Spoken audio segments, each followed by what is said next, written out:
Buenos días. Iniciamos el estudio de los territorios del continente americano a partir de las primeras culturas que los habitaron. Nos vamos a organizar a partir de un contexto general histórico del territorio como una introducción para después centrarlos en esta cápsula virtual en las culturas sudamericanas y en las próximas en las culturas mesoamericanas.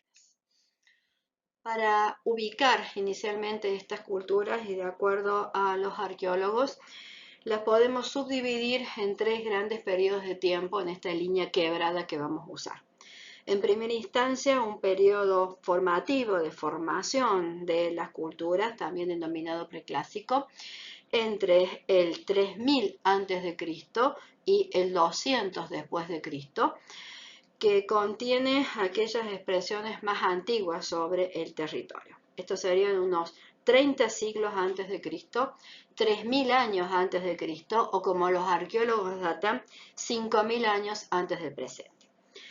Le sigue un periodo de apogeo, un periodo clásico también denominado, entre el siglo III después de Cristo y los siglos XI o XII después de Cristo, para finalizar con la máxima expansión de las culturas principales o periodo por clásico entre esos siglos XI y XII hasta la llegada de los europeos en el siglo XV, principios del siglo XVI. De esta forma, estas culturas que vamos a revisar se desarrollan en forma paralela a las culturas clásicas que hemos estudiado en Europa, como Egipto, Grecia y Roma, e incluso más adelante al desarrollo de las culturas católicas en el caso de la Edad Media europea.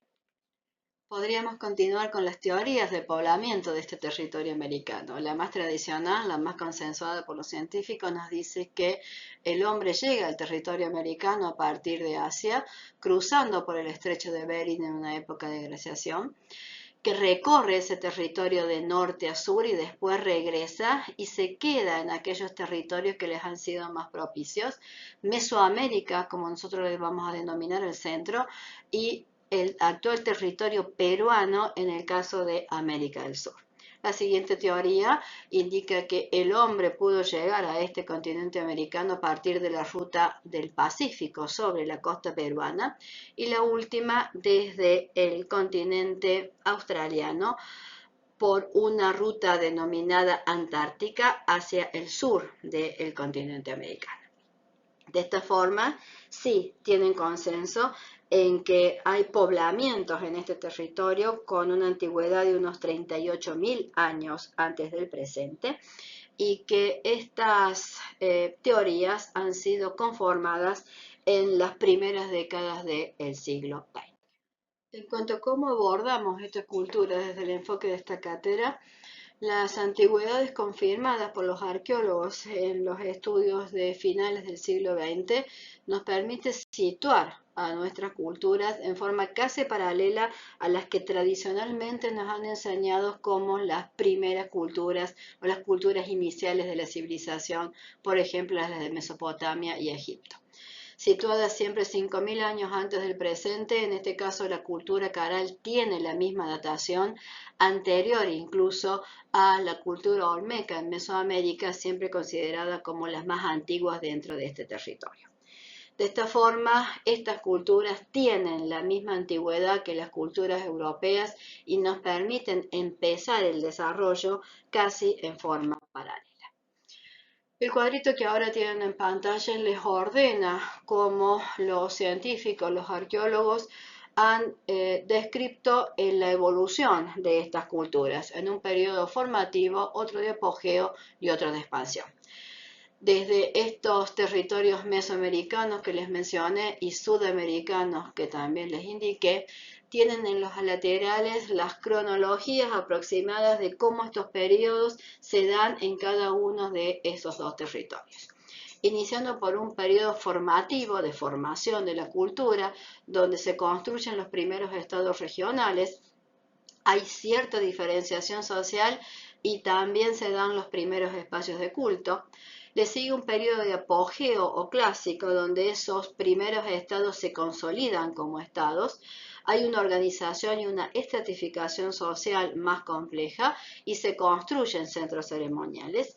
Y el último periodo de expansión, en donde estos estados pasan a una instancia imperial por la expansión territorial que tienen, y esa tendencia al imperialismo le lleva también a una militarización y a una organización administrativa incluso más compleja. Cualquiera de las culturas que vamos a revisar pudieron desarrollar una escritura no con alfabeto como nosotros los manejamos, sino a partir de glifos o de esquemas gráficos. Y sí desarrollaron sistemas de números porque necesitaron registrar sus producciones y su administración.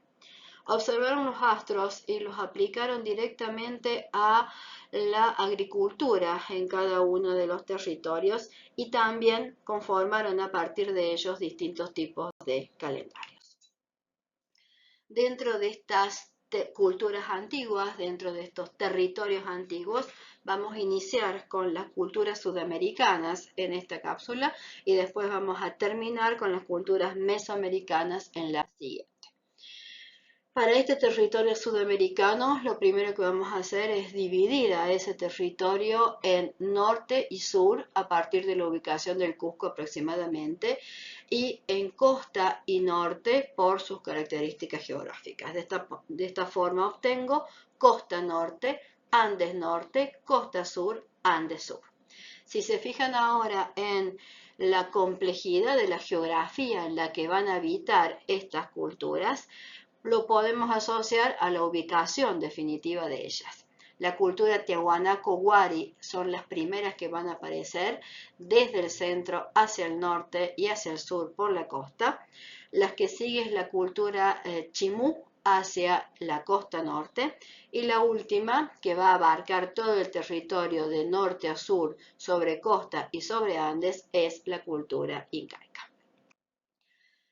De la misma forma, y a partir de ese cuadro de periodización que les presenté antes, ahora puedo organizar las culturas sudamericanas en costa y Andes primero, y en la costa al norte. La más antigua es la cultura Caral en el periodo formativo, 30 siglos antes del presente, 3000 años antes de Cristo, y su ciudad capital es Caral dentro de otros 20 asentamientos similares.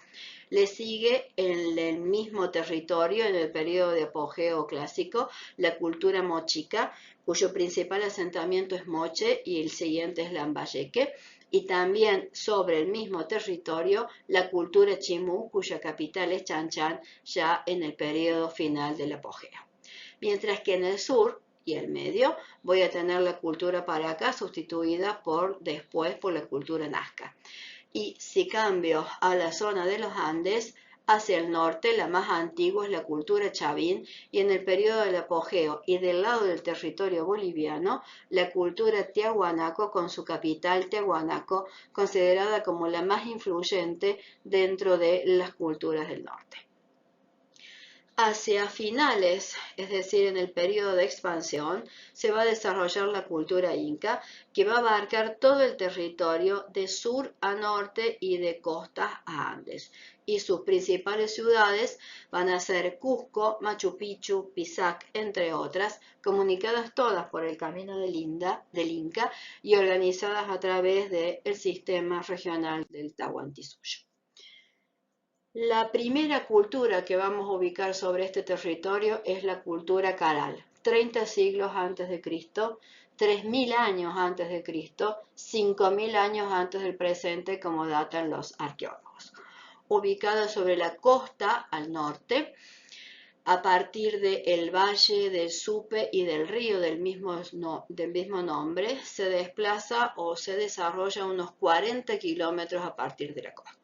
Allí se ubican una serie de más de 20 asentamientos cuya capital o cuya ciudad principal es la ciudad de Caral. En este caso, la organización política de esta cultura se basa en clanes o ayllus, y estos ayllus están conformados a partir de familias. Están regidos en general por una figura que es el curaca, que es a su vez en algunos casos sacerdotes y es la autoridad en cada uno de los asentamientos. Estos asentamientos además poseen comerciantes, artesanos y campesinos en torno a ellos, y sabemos que no tenían una organización militar, sino que convivían armónicamente en el territorio. En cada una de estas ciudades, los arqueólogos han identificado conjuntos de edificios civiles, templos y viviendas, lo que indican una organización a partir de esos núcleos familiares del trabajo. Entonces, a partir de eso se pueden reconocer después la composición social de las ciudades. Económicamente produjeron a partir de la agricultura sobre el valle y de la pesca sobre la costa, intercambiando después esas producciones.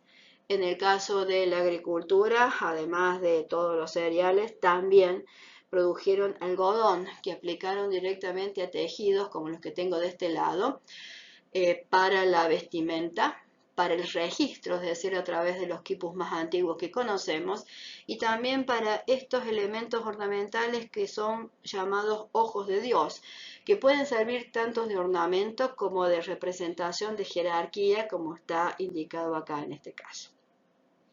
No manejaron cerámica cocida, es decir, manejaron el barro seco, sin cocinar, y las figuritas que están viendo, que son figuras humanas, están ejecutadas de la misma forma. De la misma forma también construyeron a partir de tierra y adobe, sin cocinar. Y estas representaciones en sobrerrelieve nos indican una sequía que fue probablemente lo que determinó el fin de la civilización. En cuanto a su religión, estaba en torno a los astros. Y sí saben que estuvo acompañada, sobre todo los rituales, con el desarrollo de la música y de algunas expresiones artísticas, dado que en el centro de todo ese sistema social había una serie de productores, de artesanos especializados, tanto en astronomía como en el desarrollo agrario, como en arquitectura, en el registro a partir de quipus y en la música y el arte asociado a los rituales.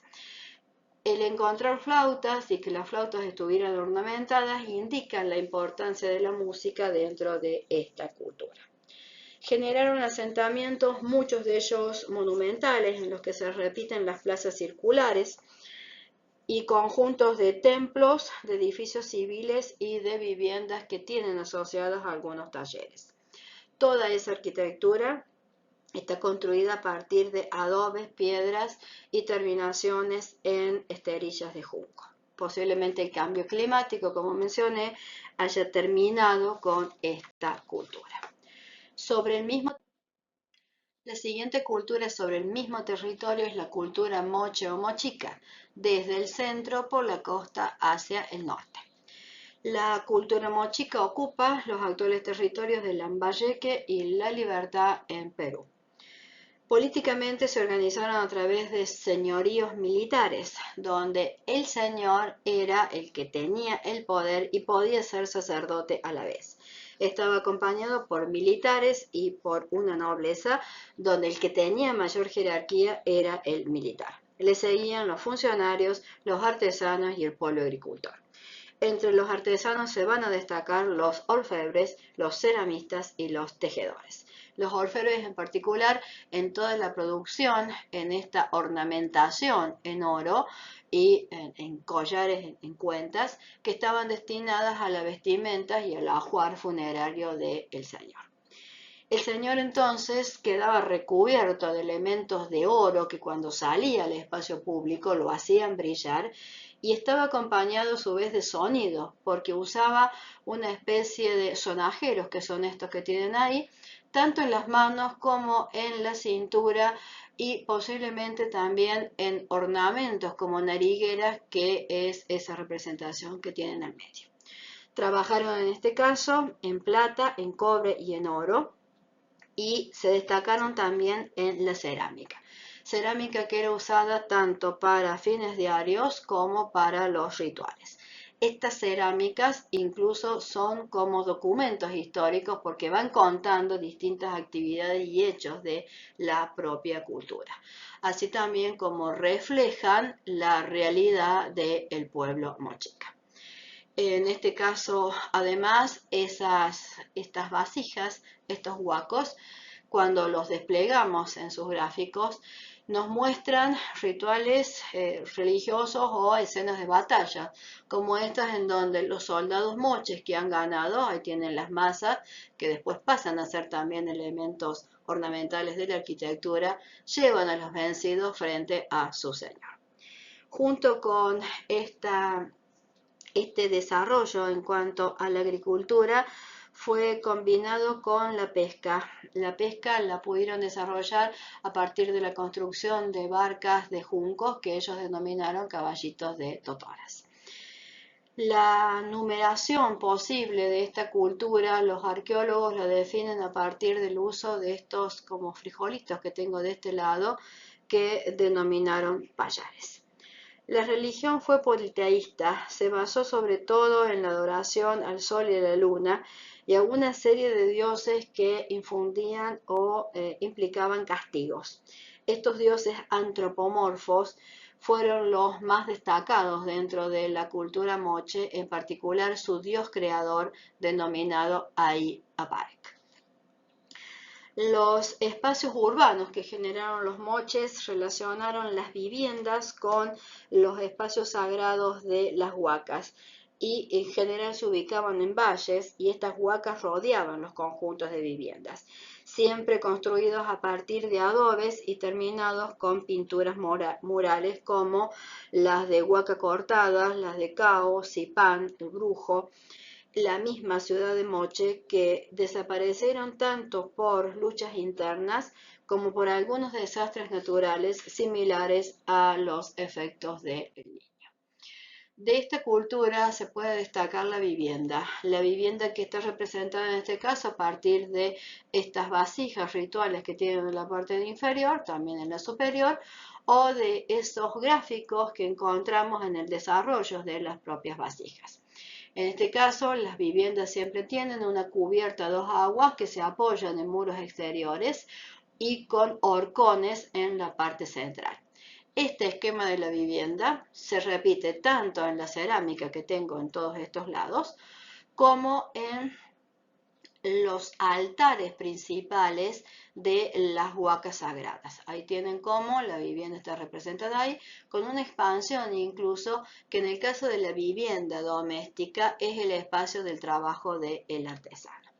En la mayoría de estas gráficas cerámicas va a aparecer siempre la vivienda donde el señor recibe a los que les traen los esclavos, etc., como también el orfebre o cualquiera de los individuos de la cultura trabajan en función de la sociedad.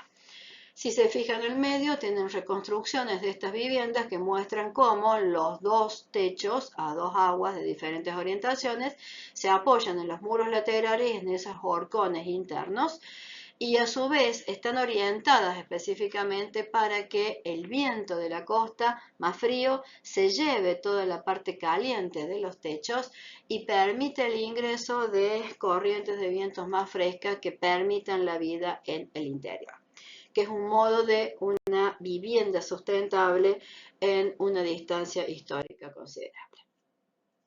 Sobre el mismo territorio, pero con más extensión, vamos a superponer ahora la cultura chimú. La cultura chimú vuelve a ocupar el norte y la costa. Esta cultura tiene un territorio que se va a organizar a partir de reinos. Estos reinos tienen un señor principal, el señor de Chimú, que es a su vez una representación de Dios, es reconocida como un Dios. Es también un aristócrata, es un guerrero y es un jefe, rodeado siempre de nobles, militares y sacerdotes para la función administrativa y política, a las que le siguen los funcionarios, los artesanos y los campesinos. En cuanto a su desarrollo económico, la cultura chimú utilizó quintas inundables que denominaron huachaques. Estos huachaques tenían canales de abastecimiento de agua y una serie de surcos dispuestos en zigzag en donde podían cultivar y usaban para ello la parte inferior, asegurando de esa forma la irrigación de lo que sembraba. podían recuperar gracias a esto sembrados de maíz, frijoles, algodón, etcétera, que combinaban con la pesca. Mantuvieron el idioma moche de las culturas anteriores, lo que va demostrando la construcción de esta rugosidad sobre el territorio. Desarrollaron específicamente un tipo de cerámica negra en donde ven la representación de animales, también la representación de los propios moches en estas otras vasijas rituales que también podrían haber sido ejecutadas en oro, y de estas máscaras particulares para los rituales funerarios que estaban asociados a los fardos, como lo denominan los arqueólogos, o a los ajuares funerarios. De esos ajuares funerarios, por el clima seco de la región, que han perdurado a través del tiempo, podemos conocer cómo son sus textiles y cómo son justamente la parte de orfebrería. Siempre representando escenas naturales que después van a pasar a formar parte de la ornamentación en la arquitectura. En cuanto a la religión, se centraron sobre todo en la adoración a la luna, que consideraban de mayor poder que el sol, acompañado de las estrellas, el mar, la tierra y el culto a los ancestros. Desarrollaron espacios urbanos a partir de ciudadelas ejecutadas en su totalidad en adobe, es decir, en barro, y los relieves ornamentales también fueron ejecutados en barro. Entre esas ciudades se destacan Chanchan, Paramonga, Manchan, por ejemplo, que posiblemente también fueron destruidas o cayeron en desuso a partir de guerras internas y luego se incorporaron al sistema del incanato posterior. En este caso vamos a destacar cómo las maquetas y las representaciones que acompañan los rituales funerarios nos permiten hoy interpretar estos espacios urbanos y arquitectónicos.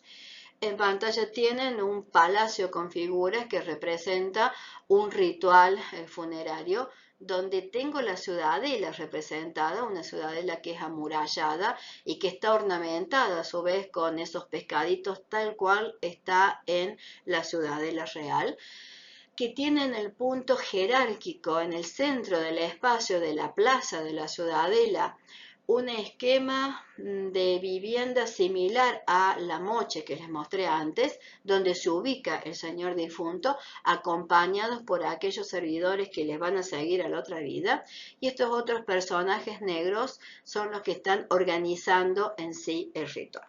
La maqueta les muestra entonces cómo era el uso de estos espacios de jerarquías dentro de la cultura china. Y la última que vamos a superponer en este territorio, completando la rugosidad del territorio antiguo, es el Imperio Inca, que va a controlar el territorio de norte a sur sobre la costa y sobre los Andes, vinculado a todo ese territorio a partir del camino del Inca. Caminos que son precedentes en algunos casos de las culturas anteriores que hemos desarrollado, que los incas van a ampliar y a jerarquizar. Esos caminos del Inca van a comunicar las distintas ciudades con el centro, con Cusco, con el ombligo de su mundo, y además van a dividir en regiones administrativas de ese imperio, que ellos llamaron Tahuantinsuyo, en 4 suyos: al norte, al sur, al este y al oeste. En cuanto a la organización política de la cultura inca, puede ser definida como un imperio sobre todo en su máxima expansión territorial.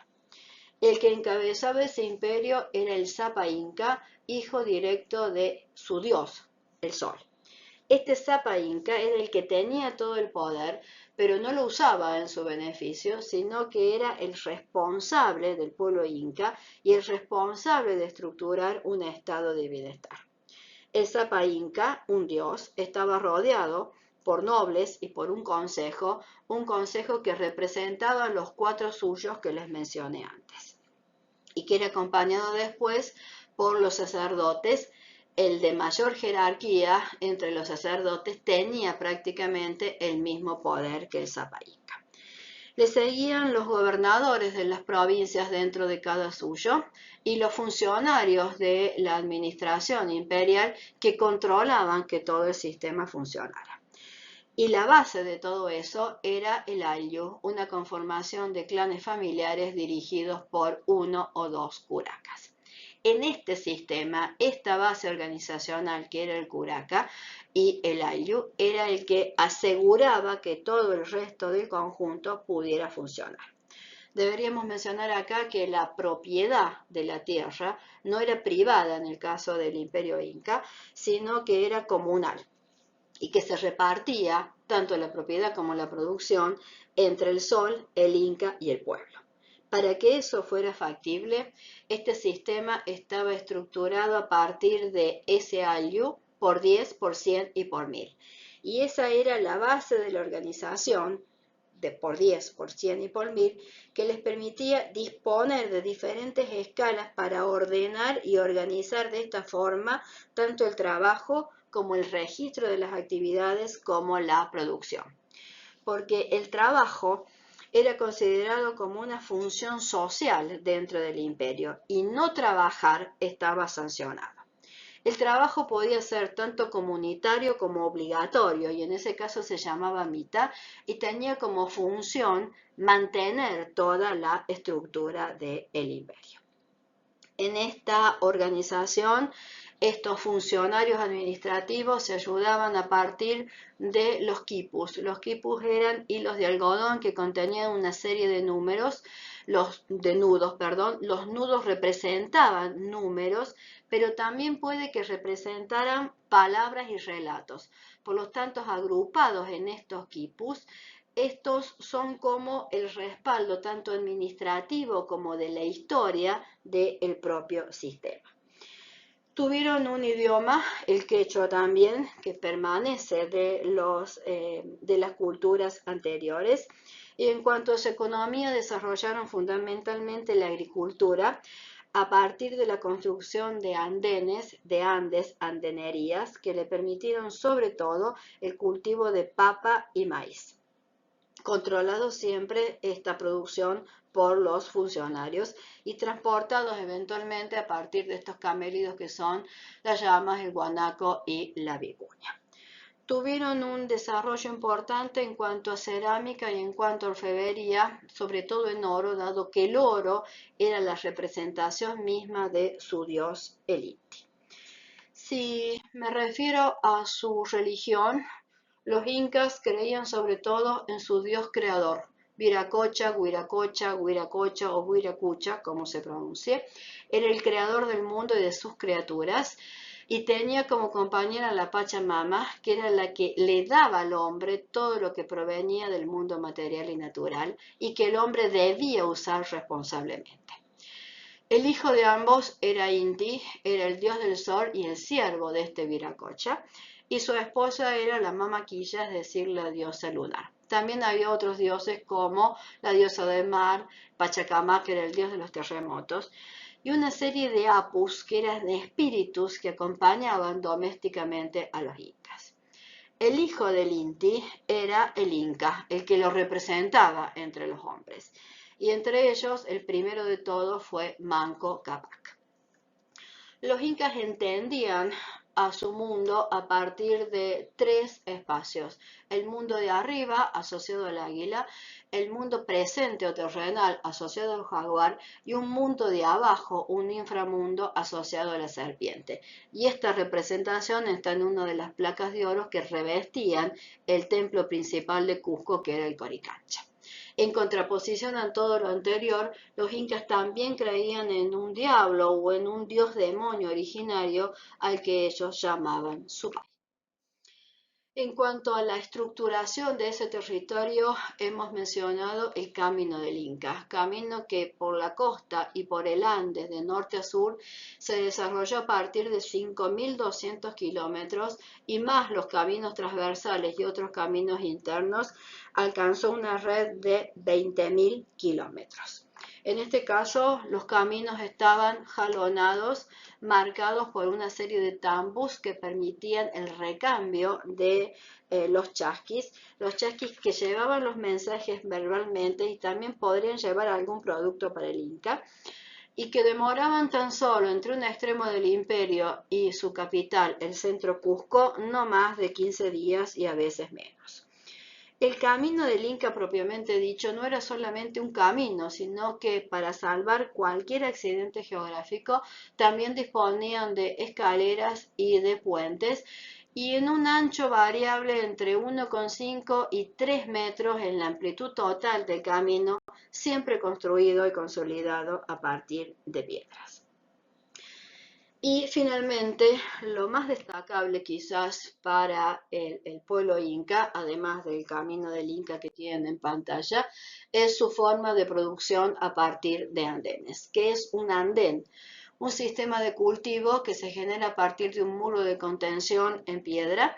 Ese muro de contención permite primero un relleno que es más vasto, más grueso, a que se le superpone la tierra de cultivo y finalmente una cubierta de piedra más pequeñita para evitar que el viento se lleve lo que se ha cultivado. Una suerte de piedras intercaladas que permiten generar una escalera para subir de andén en andén, y unos canales de riego que pasan en forma lateral y que después se van derivando para cada uno de los andenes que he construido con anterioridad. Esta forma de cultivo era siempre manual, artesanal, a partir de estos elementos que simplemente se hincaban en el piso y después se ponía la semilla en forma manual. De esta forma, los incas llegaron a cultivar muchas variedades de papas y de maíz, como las están viendo ahí, en forma manual, pero también llegaron a disponer de estos como laboratorios de agricultura, que son los andenes de Moray circulares que tengo acá arriba. Este es un grupo de 3 andenes circulares que en los distintos niveles que tienen los andenes y utilizando distintas variedades de maíz y de papa, el funcionario podía predecir la producción en los distintos puntos del territorio del imperio y saber la producción, saber cuánto podía recaudar ahí el Inca, cuánto le correspondía al Inti y cuánto le correspondía al pueblo. Pero fundamentalmente esta forma de producción es la que genera un tipo de paisaje de la producción agrícola, el andén, que cambia sustancialmente la conformación geográfica natural que tuvo el territorio sudamericano durante esta etapa antigua. Para cerrar, estos procesos históricos sobre este territorio sudamericano, y después los vamos a repetir porque son similares para el mesoamericano, se pueden sintetizar en que todas estas culturas tenían un sistema político que evoluciona hacia estados centralizados, en este caso imperios. Sociedades estratificadas en castas de nobles, sacerdotes, militares, funcionarios, artesanos, pueblos y esclavos, en los que vamos a destacar los artesanos. Una religión que era politeísta, centrada en la naturaleza y en los ancestros, en la valoración de la relación entre el hombre y la naturaleza, que formaba parte de la cosmovisión religiosa y por la cual tenían respeto. Practicaron los cultos en general al aire libre, sacralizando esos espacios de culto. Desconocieron el uso de grandes espacios cubiertos, quizás porque no les interesaba. Practicaron y generaron una economía de subsistencia, de agricultura, a partir de maíz, frijoles, papa, cacao, etc., con cierto colectivismo primitivo, impulsado en este caso por el Imperio Inca. Planificaron los ciclos productivos en función de fenómenos climáticos a partir de la observación astronómica. Manifestaron un sólido sentido comunitario y solidario que tal vez no vuelvan a ver en otras culturas y en particular en la sociedad inca. Poseían un espíritu de pertenencia al territorio y a la comunidad y demostraron a su vez avances científicos en matemática y en astronomía, desarrollando sistemas de representaciones de ideas y de cantidades, no alfabetos, a la vez que idiomas y diversos dialectos.